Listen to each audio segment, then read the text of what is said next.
Hello to everyone listening to us. I am Renata, the conference Tėvai host, and our guest today is Leslie Potter. Hi, Leslie. Hi, Renata. So lovely to be here. Yeah, you are so welcome. Thank you for being there. And so for those of you who still don't know Leslie, even that, seems impossible.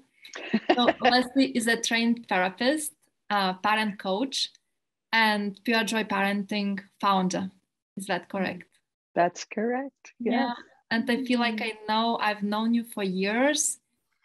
And we just talked, just before pressing this record button, that even this connection through Zoom, it still feels real. Like yes, there's some kind of connection going from one side to another one. Yeah, so beautiful. My daughter was born in China, right? And so we talk about that little red thread that connected us and brought us together, right? Yeah. Pulled our energy together. So I'm going to be coming to Lithuania soon. So the little red threads pulling me toward you. Exactly. So everyone wanting to listen and to meet Leslie, she's going to come this summer to Masters of Calm Festival. And she's going to be there the 5 last days of a festival, correct? Yes. Yeah. Yeah. I'm going to do two different workshops. Yeah, 2 different workshops. One about emotional safety in family, right? Mm-hmm. And another one, I forgot. Well, it's called, let me see, parenting. Call it the perfect setup to grow ourselves up. Okay. So that's more about parents. Like, how do we navigate through parenting as parents? Well, how do we grow ourselves up? Because our children activate us going back into very young, early patterns. So when we're emotionally triggered, we're about 3 years old. So parenting is the greatest setup to say, oh, how will I grow myself up so I have that adult capacity to be with my children the way that I know I can be. So my workshops are very practical. So anybody that wants to come, you'll learn things, we'll play together and dance together. And I'm gonna be there. And so everyone, like wishing to come, please do come. It's gonna be so much fun. Yeah. Yeah. Yeah, and today, so we are talking just before hitting this recording button about like not so funny things, right? Like all those emotions we have right now in this situation regarding Ukraine. So the war ongoing just next to us.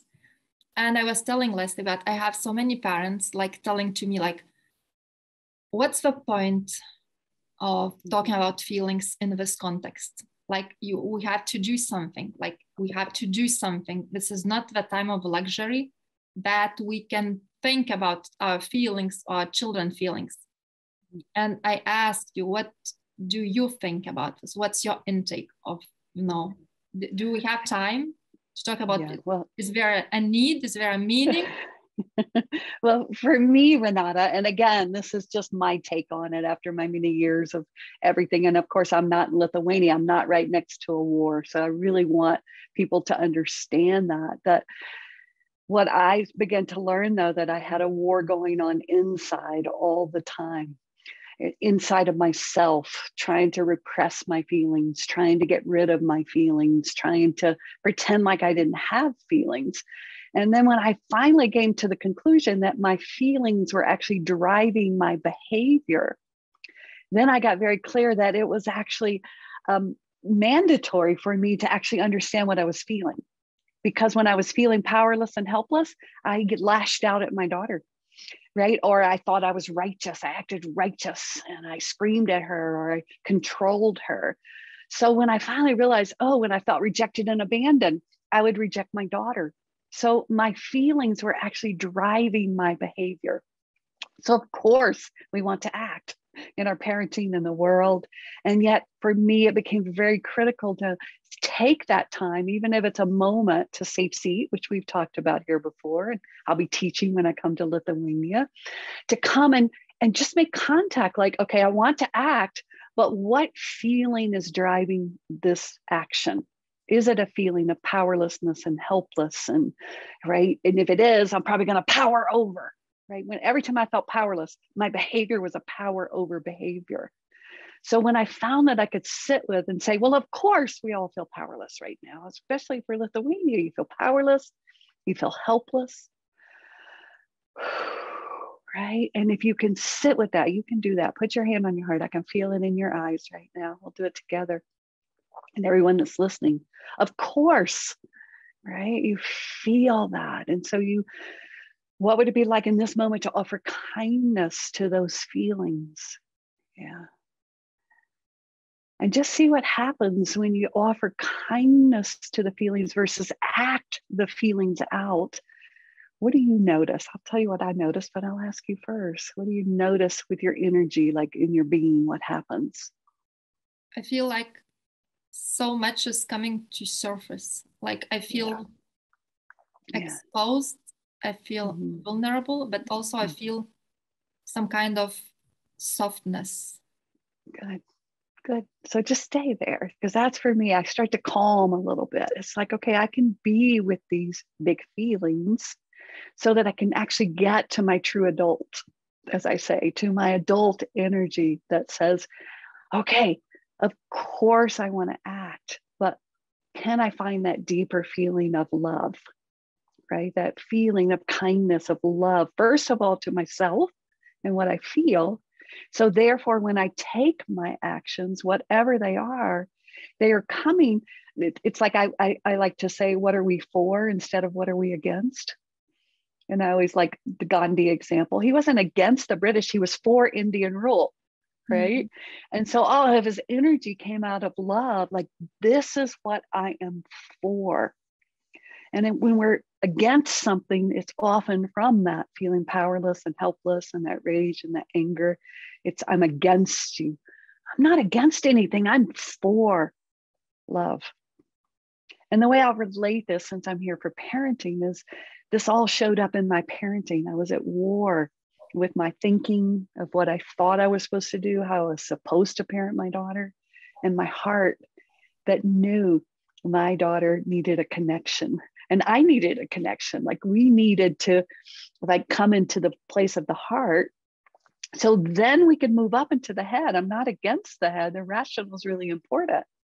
But when the rational is being driven by those feelings that we haven't offered kindness to, we can often be against feeling powerless, against feeling helpless, against feeling rejected. And then we want to crush it. So what if we are for love, making space for all of those feelings? Yeah. So then our actions can keep speaking. That's what I do. I'm not against, I don't talk about what I'm against in parenting. People parent how they parent. That's a personal decision. But I'm for connecting with folks to talk about, what I've learned just over these last 20 years with my daughter. And I talk about what I'm for, which is treating her. She just ran up the stairs, like the beautiful human being that she is, and treating myself that way. So it's more about focusing on what's dear to us, right? Like instead of going like, I don't want this, I don't want the war, I don't want people dying just next to us, I don't want those families without houses. I am going more into, this is what I want, or this is like, this is what I'm for. What are you for? Yeah.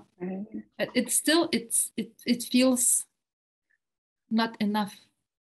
Yeah, of course. You still you stay with, but you stay right here. But you stay right here. And you say, well, of course, because you're saying, I don't want this and I want this. So I don't want back here. I want this as out here.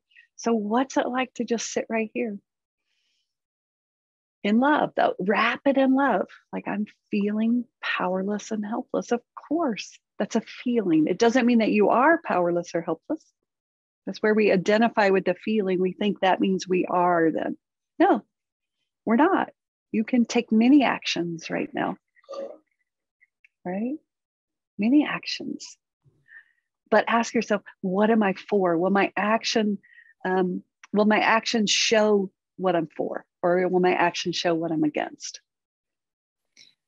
so many of us right now is like, I know what I am for, but like I don't have the means to go there. Like, you know, like I am for, let's say, the peace, right? And then, but I feel powerless. I mean, there is no way I could bring peace to Ukraine right now. Yeah, but that's not what you're for. You're for peace. So how do you find peace inside of you right now? How do you find peace when you have all these divisions inside of you? Like, I'm for this, I'm against this, I want this, I don't want that, I want my children to do this, I don't want them. Like, how do you center and find your peace? And again, I really want people to know, I'm not saying don't act, because people think, oh yeah, we can just sit around and be at peace. But that, for me, that's the first step.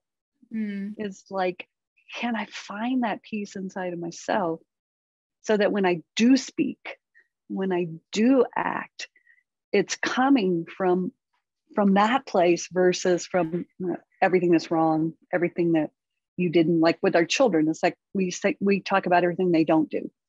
You didn't do this, and you didn't do that, and you didn't do this. Right? Versus coming from that, oh, I see what you did do. And coming from that peace or love, it's like more about, you know, I'm gonna bring from that place more harmony, I guess, than if I'm coming from like feeling powerless. I wanna bring more fear. Yes. And let's talk about where you can bring it. Like, how do you bring that in your family right now? Because that's where you are. You aren't in Ukraine, you're close, but you are in your family. So are there places in your family where you're not bringing peace, or where you're still divided and you're, you know, yelling at your kids or whatever? I mean, again, I'm not judging anything you're doing, but just ask yourself, are my actions within my family? I don't know if this is true or not, but I heard a story. Someone said that people would go over to help Mother Teresa, you know, in the orphanages and all those things. And the first question she would ask them was like, well, how is your home life? And they say, oh, I'm getting a divorce and my kids are doing drugs and this and that. She said, go home, find it in your family first. She said, these people will always be waiting, right? You can always come back. But she says, find it in your home. Right. That's so true. And we just don't value it. I guess we don't bring value to it. Like, if someone would say to me, like, you know, first make everyone around you, okay, not happy, because we're not, you know, in charge of happiness of others, but just bring harmony to your house, bring harmony to your neighbors, bring harmony to your children. I would be like, oh, well, that doesn't matter. I mean, because now there that matters, you know, like people are dying there. That's what's important. Bringing harmony to my house, like, like, nah. But what if we all did? What if everybody focused there? What kind of world do you think our children, what would our world, what would our world, which is our home, what would it look like? Why do you think we all go there like by some kind of default? Like, we all imagine that, you know what, we have to fix the world, like, you know, wars and conflicts and situations, and we are totally incapable of focusing on ourselves first, because as you say, there's a war inside us, like really, like we are blaming ourselves and shaming and guilting. Yeah, it's so painful. I mean, personally, when I explore, and again, this is just from my deep inquiry, is I feel like I was actually trained to do that. I was trained as a young child to take care of others, to love others, to, you know, be kind to others, to be generous to others. But no one ever sat me down and taught me how to be effectively selfish, which means to take care of me. So I felt like from a very young age, I was there to attend. I had an alcoholic mother, and I was trained to take care of her so I could get my needs met, which is really smart, right? But where the focus became was everything out there. Like I thought I could control everything out there. Of course I couldn't, but I imagined that maybe if I was good enough and I was kind enough and I was loving enough, maybe my mom would stop drinking. Very young conclusion.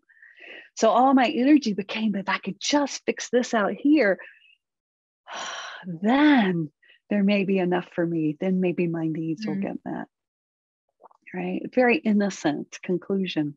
So then as I grew, same thing, or as if I became a parent, I kept thinking, oh, if I could just fix everything out here. But what I recognize, you probably know this, I could get my daughter off the computer and then I'd want her to eat good food. I could get her to eat good food and then I'd want her to go outside and walk. I could get her to go walk and then I'd want her to read a book. It never filled that void.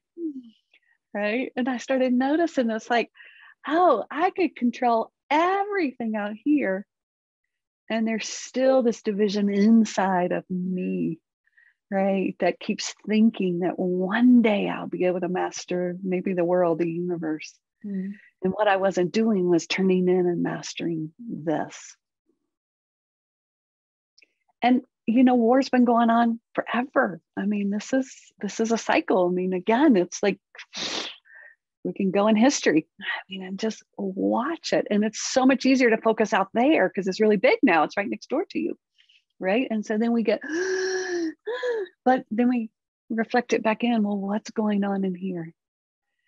And so for me, again, this is just my personal preference. I realized until I could do it in my home, until I could create an environment where I felt emotionally safe, my daughter felt emotionally safe, and I could create, I call them my little parenting pods, my home pod, until I could live it.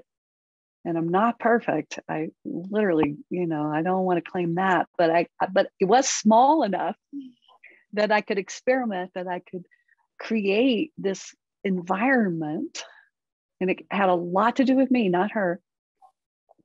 Then that's what I do now. I go out and I teach people or support people on how they can create the environment in their home first, and then take it to their community, and then take it to the world.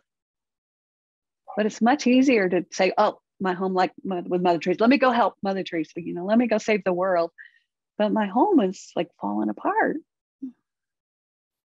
We were trained. It's so beautiful what you are saying. And this example with Mother Teresa was like, oh, like taken aback. And still there is something inside my brain which is coming in like, oh, this is so selfish.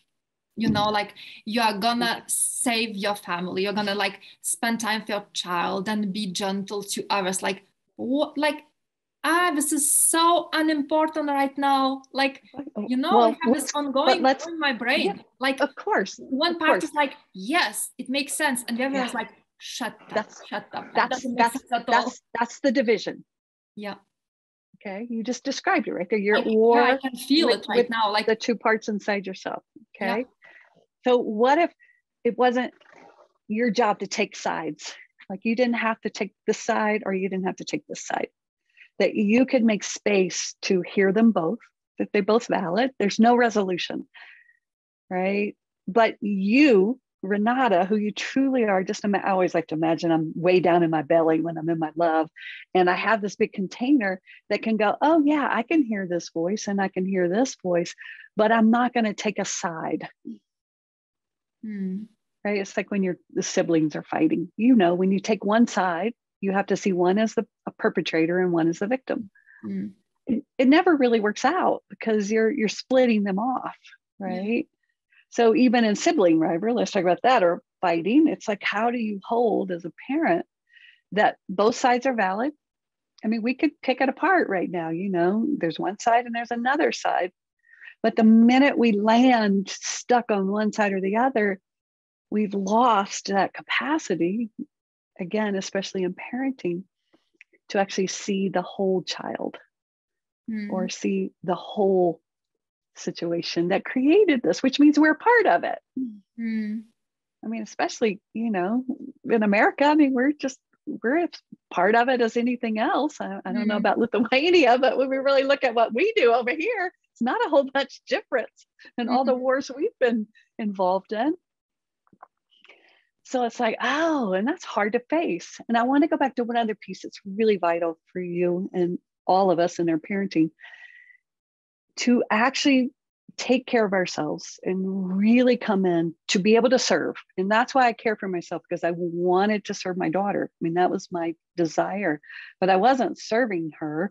when I wasn't taking care of myself, I was giving over to her. I wasn't setting my healthy boundaries. I was pretending, giving her all the power. And so, of course, she took it. I mean, she's a kid, right? And then I was feeling resentful, pissed off, right? She was demanding and entitled. So, in not taking care of myself, I wasn't really taking care of the external. I thought I was, because I was taking care of all her needs and sending her to good schools and doing all of that. So that would be me sending all the money to this and trying to take care of this. But actually, I wasn't taking care of the one thing that was vital, at least in my parenting, that I could show up as that beautiful human that I truly am.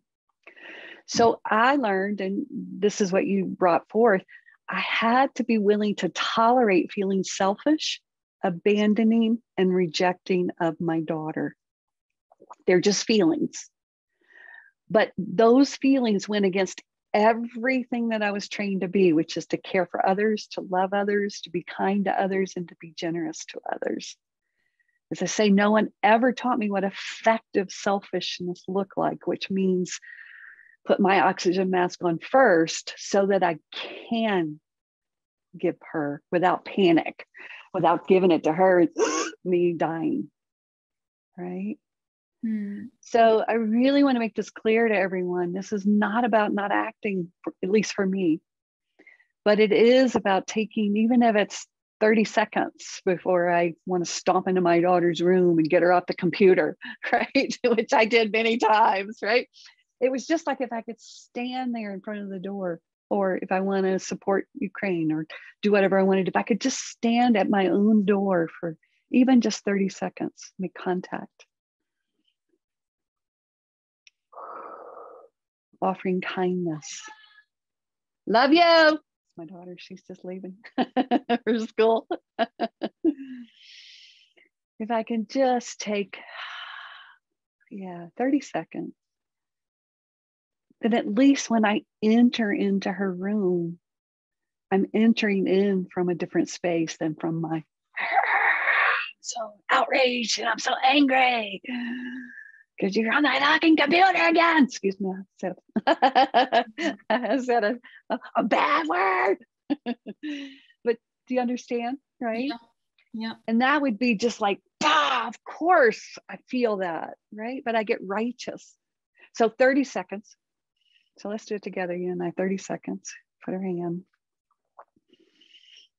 on our hearts and feel everything we feel. Of course, we feel powerless. We feel helpless. We feel enraged. We feel outraged. All of those things. We want to just go, you can't do this. We want to go in and save everybody. We want to, kill whatever. All these things are here, right? That's the internal experience.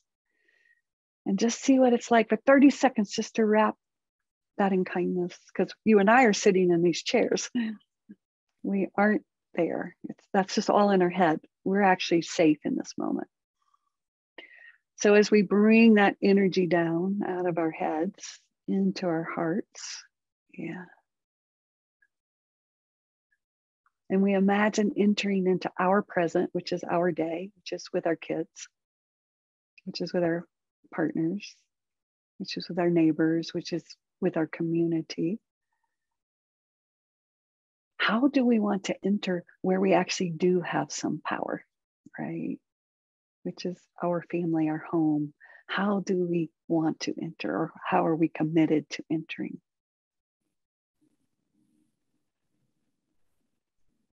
In those moments when I turn inwards, I feel like I feel more, like I have all my 5 senses, which are more vulnerable. Like I hear more, I see more brightly, I smell more intensely. Like I have this exercise my osteopath got prescribed me. I have to lay down on the floor and do it. And while I am laying down the floor, I usually have those 5 minutes when I have to do some, physical exercise. Usually in those moments, I put my hand on my heart and I'm gonna let my mind rest, and in those moments, I have a feeling that time gets slower. Yeah. And I'm just turning inwards. Like I could feel time which becomes slower. I could see brighter colors. I could smell things that I couldn't smell like a minute before. I hear sounds that I wasn't hearing, like my cat scratching, my sofa, but I wasn't hearing it like a minute before because it was in this background noise. And in my lost mind, I wasn't even there. I was in my mind, like somewhere worried, scared, busy. And then I just lay down and have these 5 minutes, everything becomes, I don't know how to say, I see the beauty around me, even just the same kitchen or living room floor I'm lying on. But somehow it's majestic. It seems, I don't know, it maybe sound crazy, but that's how I feel. Not at all. But that's the work. That's why I created the safe seat. It's like your space, right? The safe seat is the loving arms of kindness. That's what it is for me. It's God, whatever you call it, the greater part of yourself. It's a place where I can bring all of this craziness, which is all conditioned. It's all learned, but man, it's powerful. We create wars out of it, right? It's powerful to see what all this craziness can actually create in action. So I decided I was going to, because I was making up all kinds of stories about my daughter. She was mean, she was rude, she was entitled. I never wanted to see my daughter that way, right? But this up here, and then it was all my fault because I hadn't, I was just crazy. And so that's why I created the safe seat. So I had a place for all that crazy to actually be able to rest, as you say, to be seen. Now I'm always like, well, of course you feel that way. And of course you think that. And of course I get it, until it finally started going just like yours. It starts calming down because it's finally being seen, heard, and understood. I don't believe any of it's true. That's how I've learned. Anything that's up here, talking my craziness in my head, it's not true. Because what's true is I'm sitting here in my safe seat, or like you say, what's true is I'm laying here on the floor. So all of this up here is telling me the world is ending and I got to die and there's no meaning and all. That's not actually reality. That's our crazy. That's what we're at war with. The crazy. Yeah, that's our projection on of how we see what's happening. But exactly. Even with feelings, like when I feel, let's say, guilty, it's so hard to not tell to myself that I'm not guilty. Like, I would feel guilty. Let me stop you for a second. So in Pure Joy, we see guilt as a refusal to be intimate with the moment. Okay, so guilt is another way we escape where we actually are. Right? So maybe I did do something or whatever, but right now I'm here. So what choice do I want to make? I'll give you an example because I know people like practicals. Let's say I yell at my daughter because I didn't go to my safe seat or whatever, I'm hungry or tired, and I yell at her, right? I immediately, after I do that, go to my safe seat. And I talk to myself, oh, sweetheart, you didn't want to yell at your daughter. You don't like that. Of course you didn't. And you just forgot that you had a place that you could come to feel safe. It's like moving the trash can in the kitchen, I say. You move the trash can and you always keep going back to the old place. In Pure Joy, we're moving the trash can instead. There's a safe place for you, Renata, right? So when guilt comes up, if I go right away and I say, well, of course you didn't want to do whatever you did. And you did unconsciously. Boom, you got upset. I yell at my daughter. So then when I'm going, and she's going, my inside's going, yeah, I didn't want to yell at her, but and I'm like, I know, I see you. I know your goodness, right? And then that one starts to soften and I just can calm. And then in Pure Joy, we don't say, I'm sorry. I don't go back and tell my daughter, I'm so sorry, because she'd have to say, it's okay, Mom.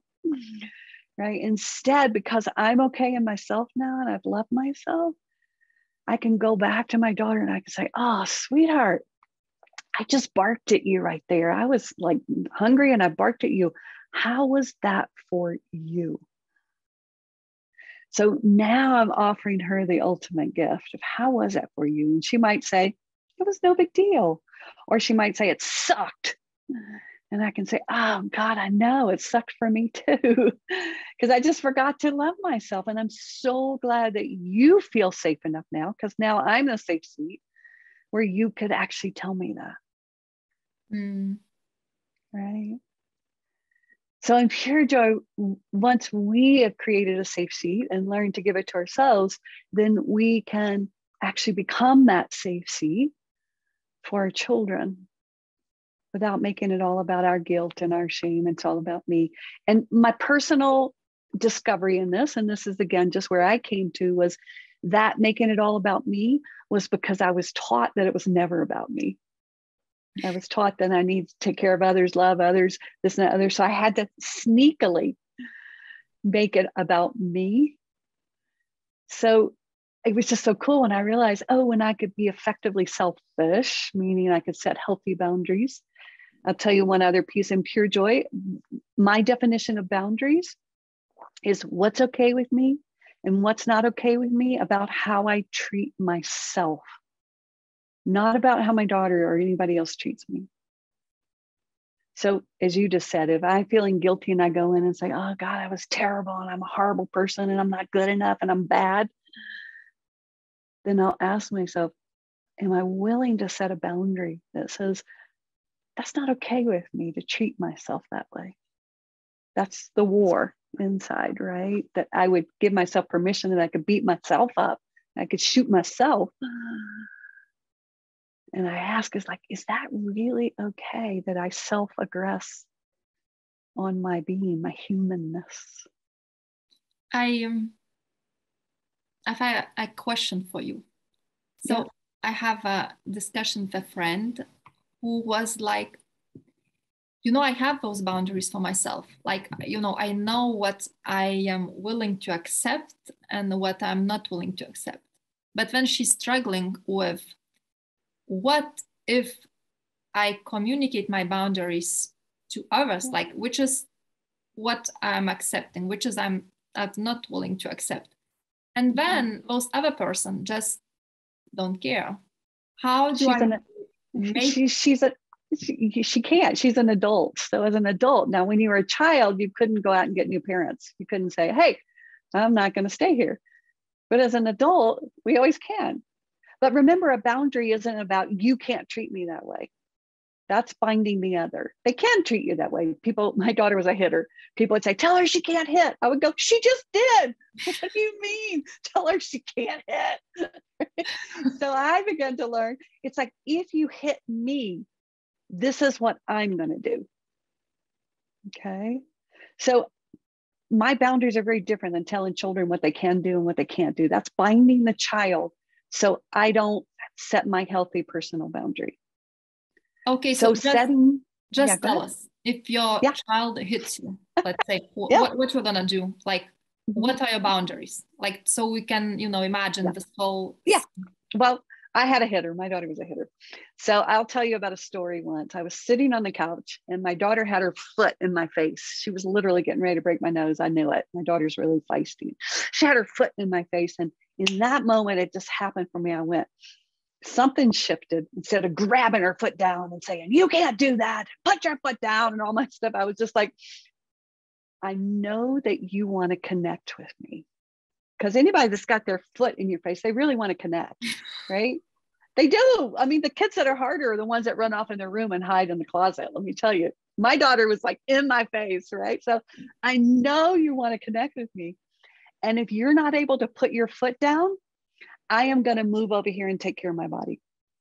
It wasn't, you need to put your foot down, right? Because I didn't know if she could put it down or not. I mean, maybe if that desire for connection was greater, maybe she would put her foot down. But I was very clear that I'm an adult and she was young, like 4 or 5, right? I could move my body away. And what happened in that instant was my daughter put her foot down because the connection was more important to her than actually breaking my nose or hitting me or whatever.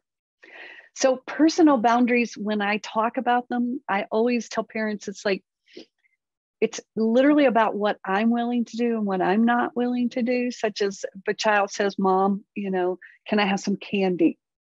right? For me, I'm always like, well, I don't know. What do you think? But as parents, we often sit in the permission seat.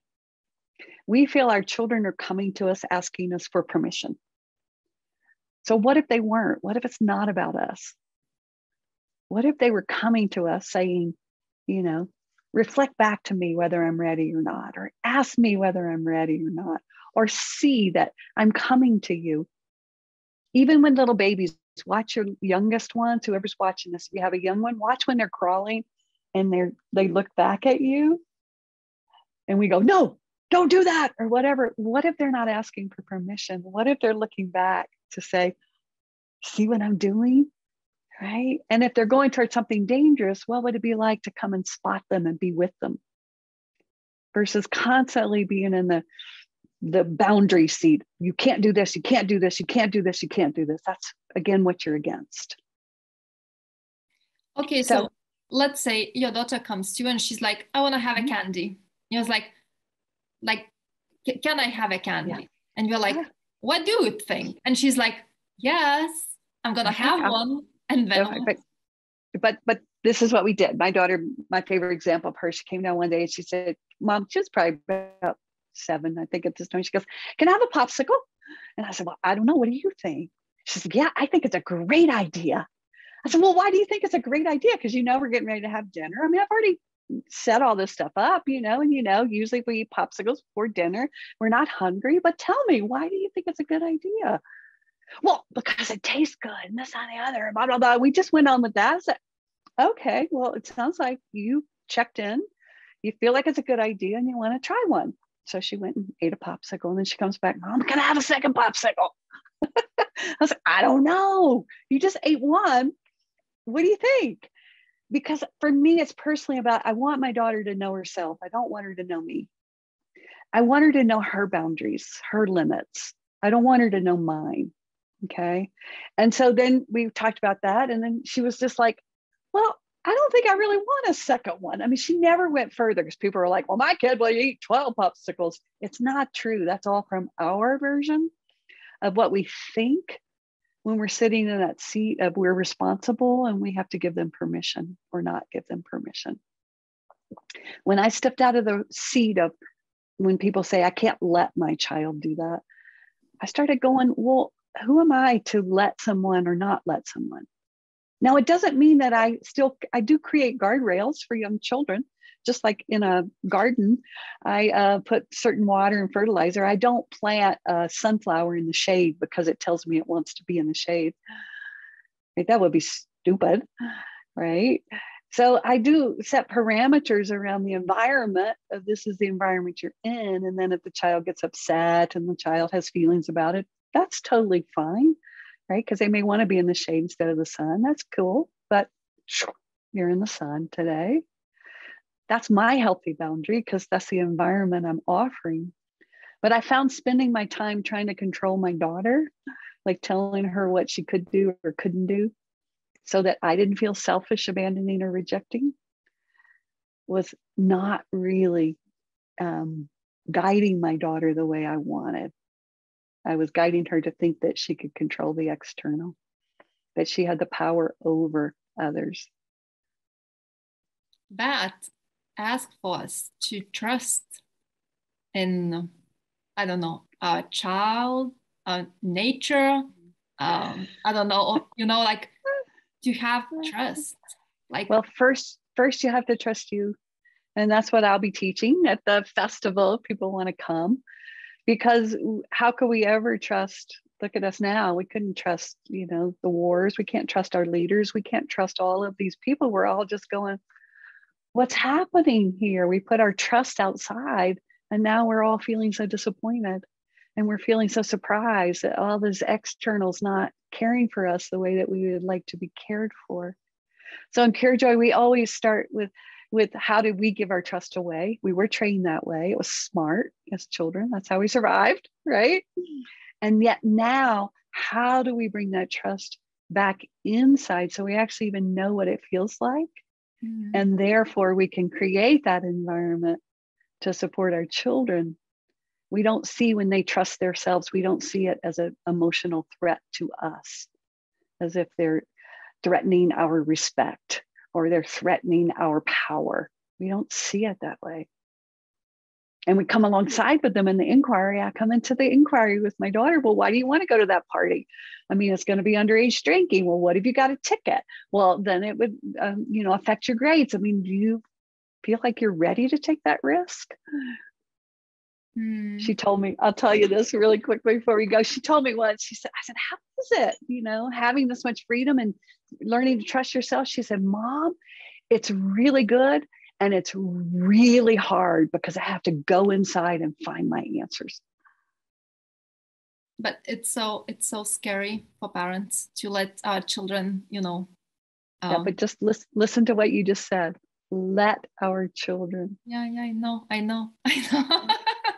When you sit in that seat, you don't see them as empowered beings that have their own GPS, that know their own rhythm, their own timing, and it doesn't, I'm not saying this isn't like, let everybody do whatever they want. It's making space for them to understand, to know themselves as well as you know yourself. And then we have to work together as a family. If you know that, you love to sleep till 10, your kid, and you have to get up every morning for school, we're going to have to work that out. It's not like you go, okay, well, you get to sleep till 10 and I got to get up and do everything. It's creating an environment where everybody gets to know who they are. And then they get to see what it's like to fit into an environment where there's different people, just like we're trying to do in the world. Instead of everybody needs to be like Russia, or everybody needs to be like the United States or Ukraine, anything. So the bottom line for me, though, is creating that environment where everybody feels honored to express their brilliance. And then as adults, we can start to create a world then where there's places where we can all give and take, but our brilliance doesn't have to be squashed. I remember when I started this personal journey myself, I had this expectation. I don't know about you, but I was like, okay, so I get, all of the stuff, like, embracing it all in ourselves, in our children, like creating the space for everything to exist in there. But I have this expectation that as soon as I open to all of it, so this bad, hard part will disappear because I'm going to accept it and it's going to be gone. And then I would never, ever, ever experience such, crazy feelings like, guilt anymore, or shame, or blame, or whatever it is. I'm going to have all this positive experience. And then this happened, I was like, what did I do wrong? Like, where did it go wrong? What happened? Like, that wasn't the plan.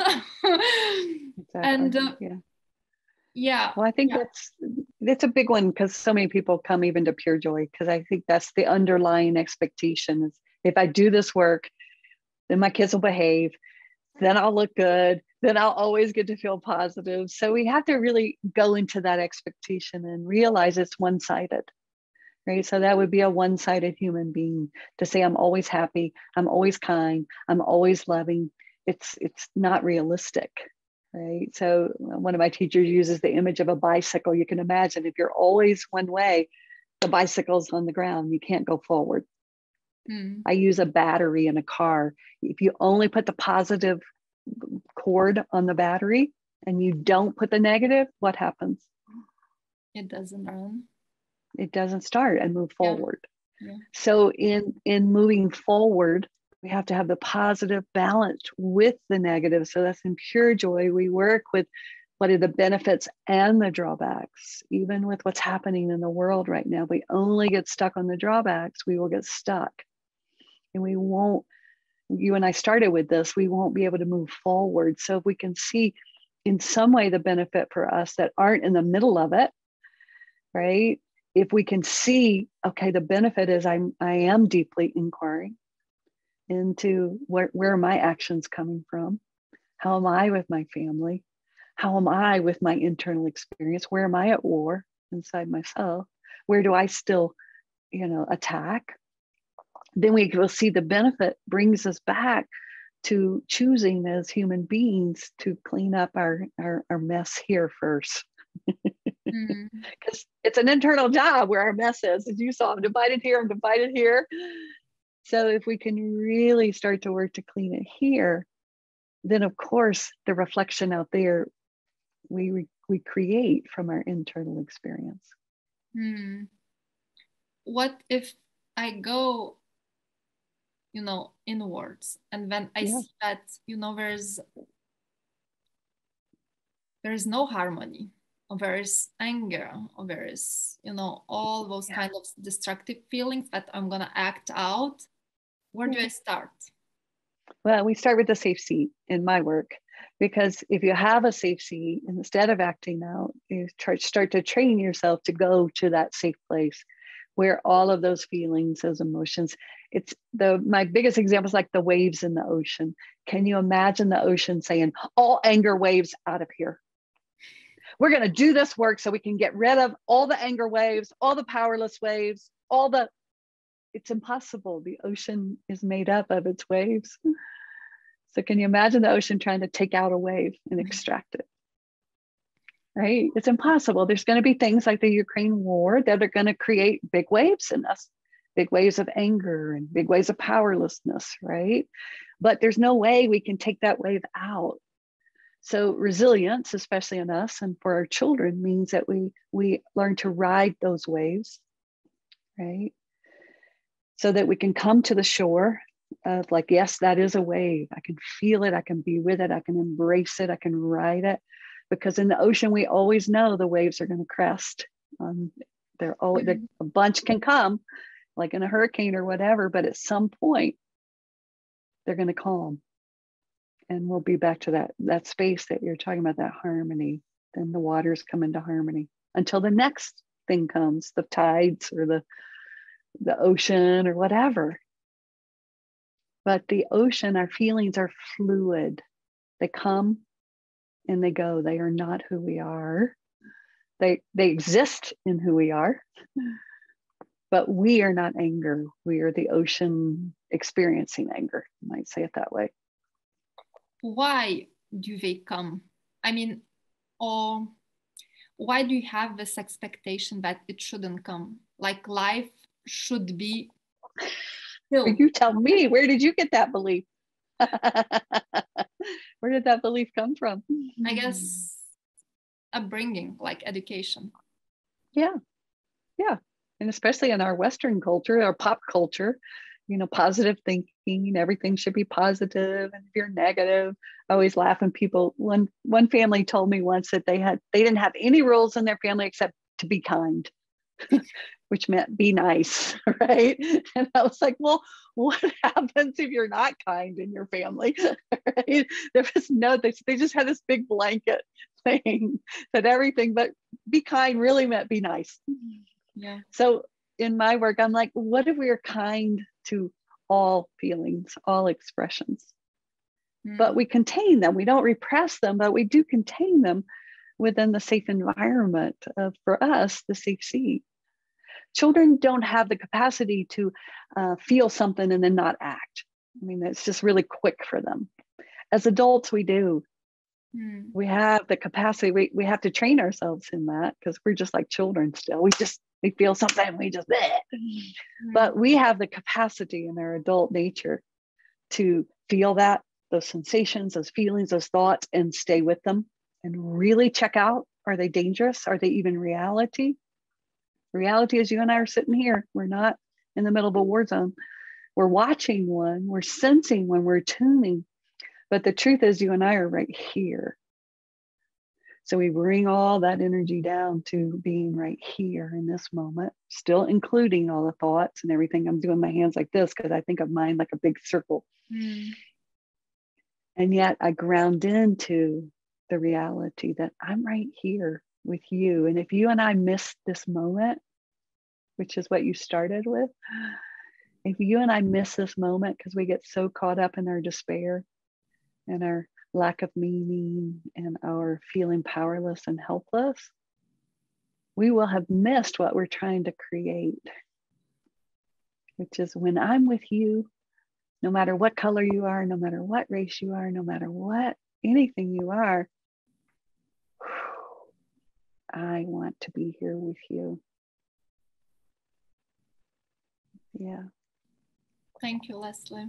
Thank you. You're so welcome, sweetheart. Thank you for this conversation. Thank you for coming to a festival. We're going to meet you there this summer. Yeah, I'm so excited. Yes.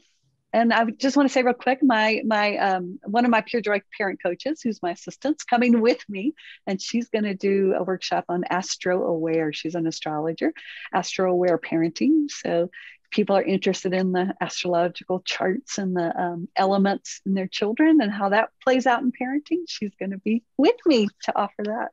So lovely to hear. Thank you. All right, sweetheart. Much love. Thank you. Bye. Bye.